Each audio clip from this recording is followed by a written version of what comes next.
محمود کوٹ سے خبر شامل کر رہے ہیں۔ محمد شفیق بھٹی کے مطابق تھانہ قصبہ گجرات کے S H O Sajid Fayyaz کا سائلین سے ہتک آمیز رویہ معمول بن گیا۔ تھانہ قصبہ گجرات کی حدود میں بڑھتے جرائم سے شہری عدم تحفظ کا شکار۔ تھانہ قصبہ گجرات کی حدود میں منشیات فروشی، چوری، ڈکیتی، جوا، قتل، اقدام قتل، زنا بالجبر اور دیگر جرائم میں اضافہ۔ اندراج مقدمہ کے الگ الگ ریٹ مقرر، ٹاؤٹوں کے تھانے میں ڈیرے لگ گئے۔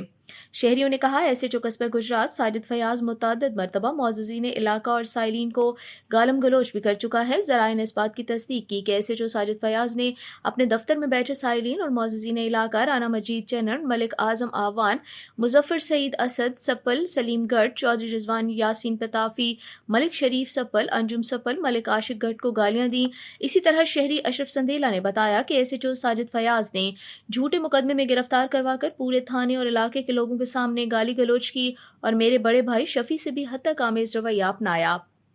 شہری شفیق نے بتایا کہ گزشتہ روز ایس ایچ او نے نجی آئل کمپنی کی گاڑی پکڑ کر تھانے میں بند کر دی اور مبینہ طور پر اپنے ٹاؤٹوں کے ذریعے 2 لاکھ روپے رشوت طلب کرتا رہا۔ معززین علاقہ نے یقین دہانی کروائی کہ گاڑی پارکو آئل ریفائنری سے لوڈ ہوئی ہے، مگر ایس ایچ او بضد رہا کہ ڈرائیور کے بزرگ بھائی یاسین کو تھانے کے گیٹ پر انتہائی گھٹیا اور نازیبا گالیاں دیں۔ وجہ اناد صرف مطلوبہ رقم کا مطالبہ تھا۔ اہل علاقہ معززین اشرف سندیلا، شفیع سندیلا، شفیق بھٹی، جاوید اقبال، ماہر ابراہیم، یونس، ڈرائیور اسماعیل اور دیگر نے ڈی پی او مظفر گڑھ اور آر پی او ڈیرہ غازی خان سے کرپٹ ایس ایچ او اور ساجد فیاض کو فوری معطل کرنے اور اس کے خلاف قانونی کارروائی کا مطالبہ کیا ہے۔